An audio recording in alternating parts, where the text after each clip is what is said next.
नमस्कार।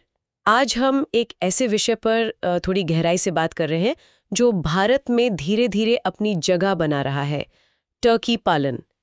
सुनने में तो यही आता है कि इसके मांस और अंडों की मांग बढ़ रही है और ये किसानों के लिए और साथ ही नए ज़माने के जो उद्यमी हैं उनके लिए भी कमाई का एक नया रास्ता शायद खोल सकता है। हमारे पास जो जानकारी है वो एक तरह की गाइड ही है, काफ़ी डिटेल में। इसमें टर्की पालने के जो अलग अलग तरीके हैं और क्या फ़ायदे हो सकते हैं इस पर रोशनी डाली गई है। तो आज हमारी कोशिश यही रहेगी कि इस उभरते हुए व्यवसाय की बारीकियों को समझें। मतलब इसमें क्या करना होता है, क्या मुश्किलें आ सकती हैं और आखिर में क्या ये वाकई फ़ायदेमंद साबित हो सकता है। देखते हैं इस जानकारी में क्या है। ठीक है, तो शुरू करते हैं।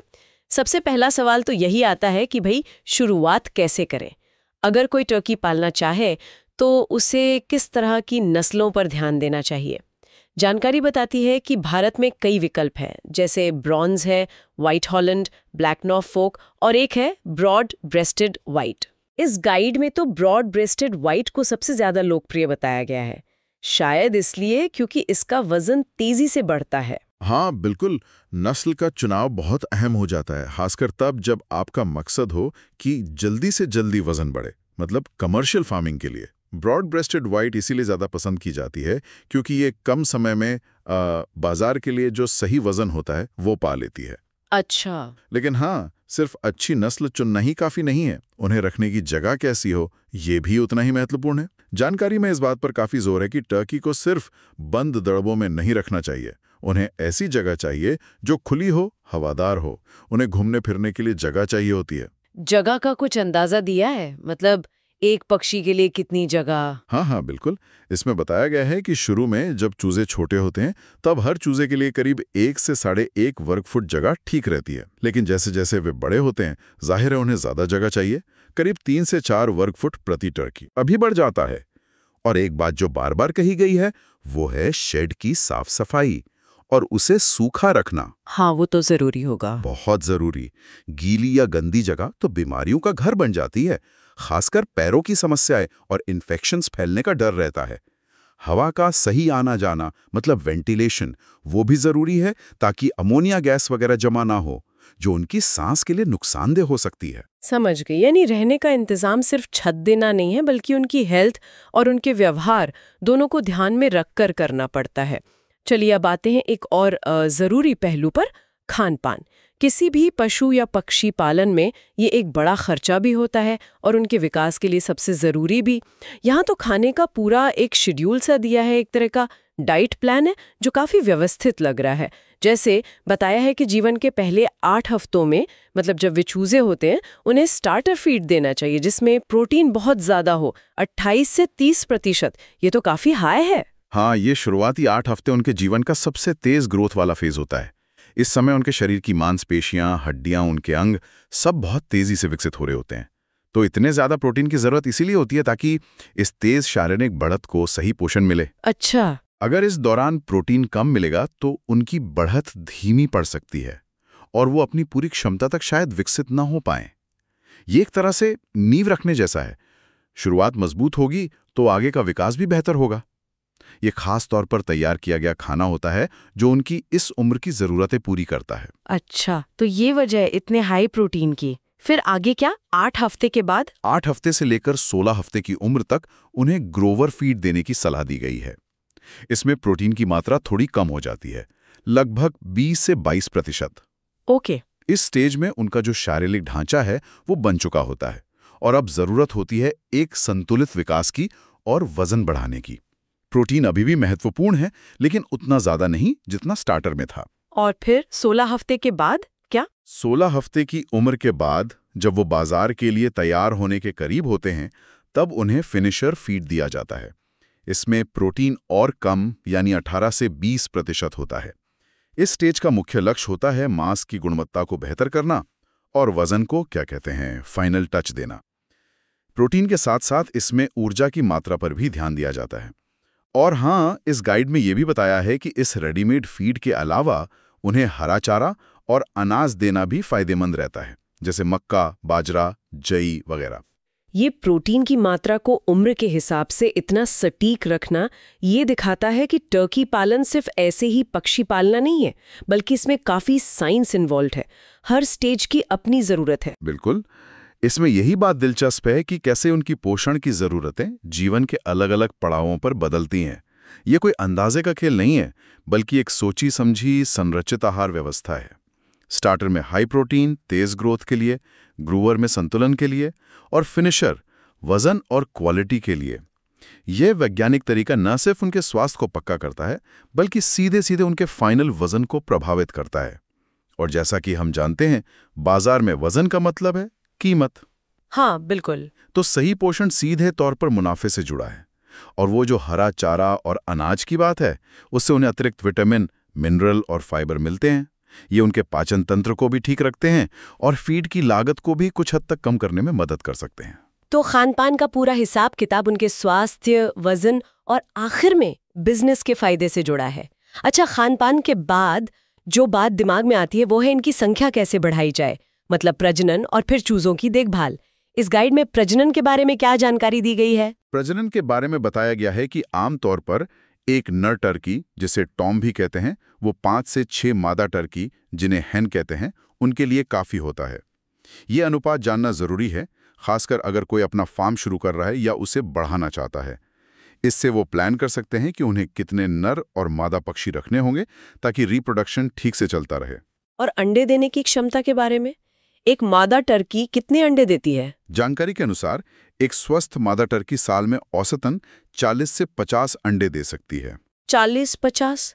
ये संख्या मुर्गी जितनी तो नहीं है। नहीं, उतनी ज्यादा नहीं है, लेकिन टर्की के अंडों का आकार बड़ा होता है।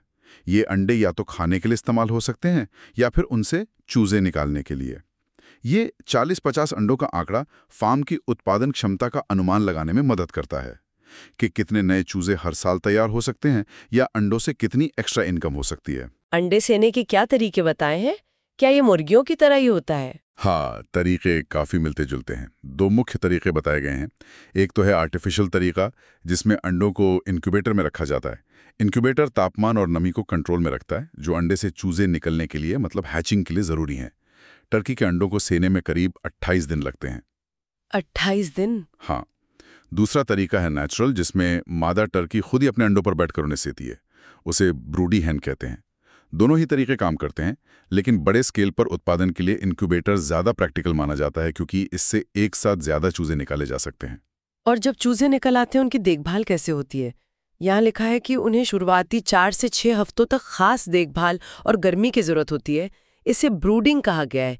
ये क्या होता है? ब्रूडिंग एक बहुत ही महत्वपूर्ण चरण है। देखिए, जो नए जन्मे चूजे होते हैं, जिन्हें पॉड्स कहते हैं, वो शुरुआत में अपने शरीर का तापमान खुद कंट्रोल नहीं कर पाते। अच्छा। उन्हें बाहरी गर्मी की जरूरत होती है ताकि वे स्वस्थ रह सकें और बढ़ सकें। ब्रूडिंग में यही किया जाता है। उन्हें एक सुरक्षित गर्म जगह पर रखा जाता है, जहां तापमान करीब 95 डिग्री फ़ारेनहाइट, मतलब लगभग 35 डिग्री सेल्सियस से शुरू करके धीरे धीरे हर हफ्ते कम किया जाता है। अच्छा। जब तक कि वे बाहरी तापमान के आदी ना हो जाएं। इसके लिए खास ब्रूडर लैंप या हीटर का इस्तेमाल होता है। तो ये गर्मी देना उनकी जान बचाने के लिए जरूरी है? बिल्कुल। अगर उन्हें सही तापमान ना मिले तो वो ठंड से मर सकते हैं या बीमार पड़ सकते हैं। उनकी मृत्यु दर काफी बढ़ सकती है। इसीलिए ये 4 से 6 हफ्ते बहुत नाजुक माने जाते हैं। ब्रूडिंग के साथ साथ इस दौरान उन्हें साफ पानी और वो स्टार्टर फीड देना भी बहुत जरूरी है। इसके अलावा गाइड में टाइम पर टीकाकरण और जरूरत पड़ने पर दवाइयों के इस्तेमाल पर भी जोर दिया गया है। ये बीमारियों से बचाव के लिए अहम कदम है। और अब देखिए, यहाँ भी साफ सफाई और सूखेपन का जिक्र फिर से आया है। ब्रूडिंग एरिया को साफ और सूखा रखना चूजों को कई तरह के इन्फेक्शन से बचाता है। अगर इन शुरुआती हफ्तों में सही देखभाल की जाए तो स्वस्थ चूजे तैयार होते हैं, जो आगे चलकर फार्म के लिए संपत्ति बनते हैं। यानी चूजों की देखभाल में जरा सी भी लापरवाही बड़े नुकसान का कारण बन सकती है। ये तो हुई पालने पोसने की बातें। अब उस सवाल पर आते हैं जो शायद बहुत से लोगों के मन में होगा, आखिर टर्की पालन ही क्यों? इसमें ऐसा क्या खास है? इसके क्या फायदे गिनाए गए हैं इस गाइड में? हाँ, फायदों की लिस्ट तो वाकई काफी लंबी और आकर्षक है। चलिए एक एक करके देखते हैं। सबसे पहला और शायद सबसे लुभावना फायदा है इनका तेजी से बढ़ना। गाइड के अनुसार ये सिर्फ 5 से 6 महीने में ही बाजार में बेचने लायक वजन, यानी करीब 4 से 8 किलोग्राम तक पहुंच जाते हैं। कुछ नस्लें जैसे वो ब्रॉड ब्रेस्टेड व्हाइट, वो तो इससे भी ज्यादा वजन हासिल कर सकती हैं। 5-6 महीने में 4 से 8 किलो, ये तो कमाल की बढ़त है। इसका मतलब तो ये हुआ कि लागत जल्दी वापस आ सकती है। बिल्कुल सही। बिजनेस के नजरिए से देखें तो इतनी तेजी से वजन बढ़ाना बहुत बड़ा प्लस पॉइंट है। इसका मतलब है कि आपका इन्वेस्टमेंट जल्दी लौटता है और किसान या जो भी ये काम कर रहा है वो साल में एक से ज्यादा बैच तैयार करके बेच सकता है। टर्नओवर तेज होता है। दूसरा फायदा क्या बताया गया है? दूसरा फायदा बताया गया है इनके मांस की बढ़ती मांग। जानकारी कहती है कि टर्की का मांस सेहत के लिए अच्छा माना जाता है। इसे अक्सर लीन मीट कहते हैं, मतलब इसमें चर्बी कम और प्रोटीन ज्यादा होता है। आजकल लोग हेल्थ को लेकर ज्यादा जागरूक हैं, है ना, और प्रोटीन रिच कम फैट वाले मांस के ऑप्शन ढूंढते रहते हैं। टर्की मीट इस जरूरत को पूरा कर सकता है। हाँ, हेल्दी और हाई प्रोटीन, ये शब्द आजकल खूब चलते हैं। और क्या फायदे हैं? तीसरा फायदा अंडों से जुड़ा है। जैसा हमने पहले बात की, एक मादा साल में 40-50 अंडे देती है। ये अंडे न सिर्फ फार्म बढ़ाने के काम आते हैं, बल्कि इन्हें बेचकर एक्स्ट्रा इनकम भी हो सकती है। टर्की के अंडे मुर्गी के अंडों से बड़े होते हैं और पौष्टिक माने जाते हैं। चौथा फायदा सुनने में बड़ा दिलचस्प है, कम निवेश ज्यादा मुनाफा। क्या वाकई ऐसा है? देखिए, गाइड का तर्क ये है कि हालांकि शुरू में सेटअप में खर्च तो आता है, लेकिन अगर मुर्गी पालन से तुलना करें तो टर्की बड़े पक्षी होते हैं। जब ये बिकते हैं तो प्रति पक्षी कीमत ज्यादा मिलती है। एक बड़ा टर्की कई किलो का होता है, जिससे हर पक्षी से आमदनी अच्छी हो सकती है। साथ ही अगर मैनेजमेंट अच्छा हो तो इनकी फीड को कुछ हद तक हरे चारे और खेत के ही दूसरे उत्पादों से पूरा करके लागत कम रखी जा सकती है। अच्छा। तो कुल मिला के मुनाफे की संभावना बेहतर हो सकती है। हालांकि ये मैनेजमेंट और बाजार पर बहुत निर्भर करेगा, ये भी सच है। और बीमारियों के बारे में क्या कहा गया है? ये भी एक बड़ा सिरदर्द होता है पशुपालन में। हाँ, पांचवा फायदा इसी से जुड़ा है। बताया गया है कि अगर साफ सफाई, सही खान पान और टाइम पर टीकाकरण का ध्यान रखा जाए तो टर्की में आमतौर पर मुर्गियों की तुलना में बीमारियां कम लगती हैं।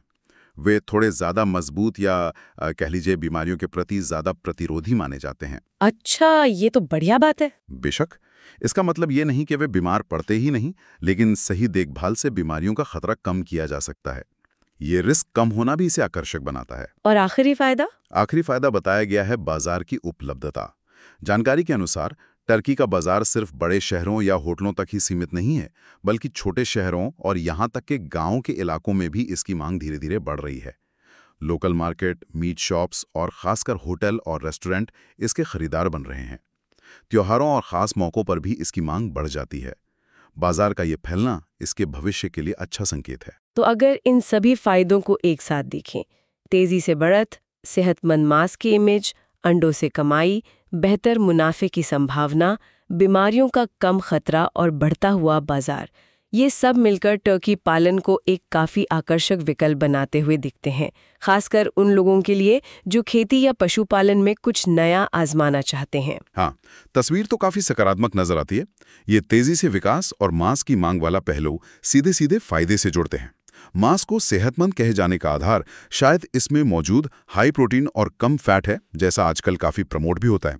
और बाजार की उपलब्धता, मतलब सिर्फ शहरी नहीं बल्कि ग्रामीण और लोकल लेवल पर भी मांग का होना, इसके आर्थिक आधार को और मजबूती देता है।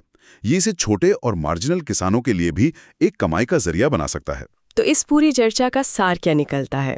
हमने नस्लों, रहने की व्यवस्था, खान पान की बारीकियों, प्रजनन, चूज़ों की देखभाल जो काफ़ी नाजुक होती है, और आखिर में इसके फायदों पर बात की। सब कुछ समेट कर देखें तो क्या कहा जा सकता है? सार यही है कि टर्की पालन भारत में वाकई एक उभरता हुआ कृषि व्यवसाय है, जिसमें अच्छी संभावनाएं नजर आती हैं। ये उन लोगों के लिए एक प्रैक्टिकल ऑप्शन हो सकता है जो पारंपरिक खेती या मुर्गी पालन से हटकर कुछ करना चाहते हैं।